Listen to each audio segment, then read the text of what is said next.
হারিয়ে যাওয়া জিনিস সংরক্ষণ করতে কার না ভালো লাগে। যেটি দেখতে পাচ্ছেন এটা হচ্ছে একটি ফ্রান্সের প্যারিসের অবস্থিত একটি খোলা বাজার।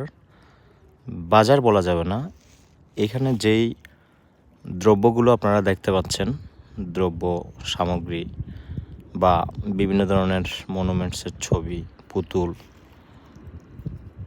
ভাস্কর্য বা মূর্তি, যেটাই বলেন না কেন, এটা হচ্ছে ফ্রান্সের প্যারিসের 17তম জায়গায় একটি খোলা বাজারের ভিডিও, যেখানে এ সমস্ত পুরাতন জিনিসগুলো বিক্রি করা হয়, যে জিনিসগুলো কালের বিবর্তনে হারিয়ে গেছে, যে জিনিসগুলো আগেকার মানুষ ব্যবহার করতে হয়তো এখন আধুনিকতার যুগের পরিবর্তনের আপডেটের সাথে সাথে যে জিনিসপত্রগুলো হারিয়ে গেছে।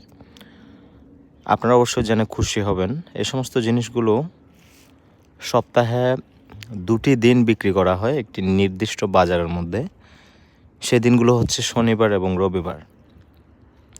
তো এরকম আরও সুন্দর সুন্দর ভিডিও পেতে প্লিজ সাবস্ক্রাইব করবেন আমার চ্যানেলটি। আমি পিন্টু বড়ুয়া বাপ্পি ভিডিওটি ধারণ করেছি ফ্রান্সের প্যারিসেই।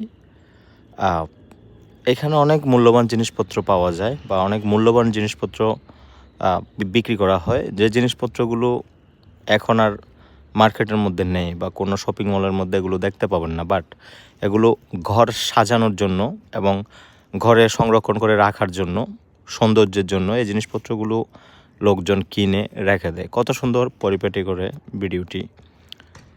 ভালো লাগলে আপনারা অবশ্যই শেয়ার করতে ভুলবেন না। Please subscribe my YouTube channel. Thank you so much.